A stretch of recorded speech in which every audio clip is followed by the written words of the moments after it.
African Mike, pass me to your Mike, mic, pass me please. to your mic. Thank you. Sarah Yeah, Cody, are you hi. there? Yes, I Yes, am. hi. Yes, go ahead with the submission, please.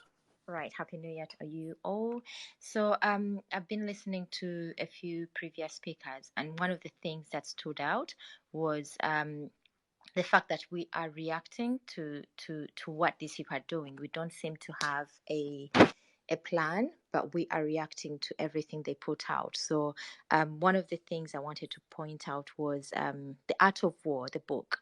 It talks about not waiting for the enemy, but actually going out there and with a plan.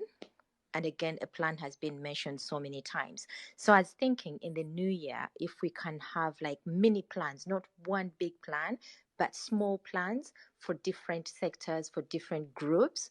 To obviously, one of the things we did in 2021 was to expose most of these institutions. So now we need to literally uproot.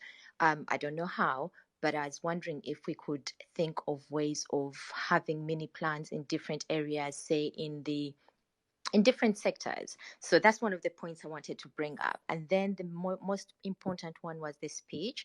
The speech he made, I've noticed that each time he has come out to make a speech since lockdown, he has ended it with, or at some point, he has said something that is ridiculous, that most of us have run away with that. And we forget most of the things. To use Luganda, and then he says something ridiculous like the porridge thing, like the posho and the rest of it. This seems to be the new way of diverting us. Before it used to be physical, like they would do something that everyone would talk about, and then we wouldn't talk about the main thing.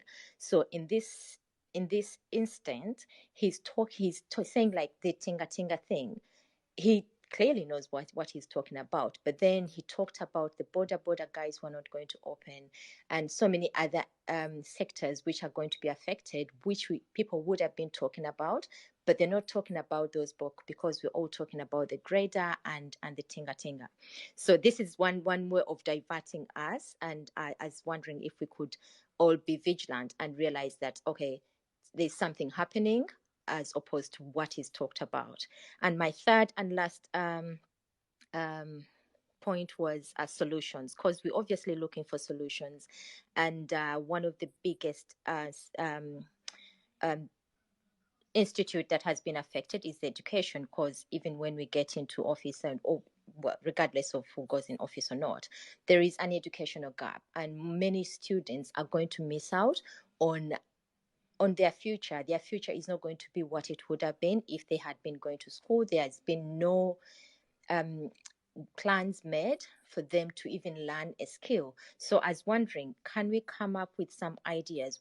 I know very, very many people are skilled, and there is the internet and there is means of communication. If we could group ourselves into small groups, and maybe if somebody is good at teaching social media, share that skill, and then we get like through to leadership, to our leaders, and maybe we can bring that up tomorrow when we speak to our leaders. How can we help their areas to make sure that these young girls and boys at least do have a skill? If everything else fails, they can apply that skill into whatever they turn out to be. Those are my 3 points, and thank you very much.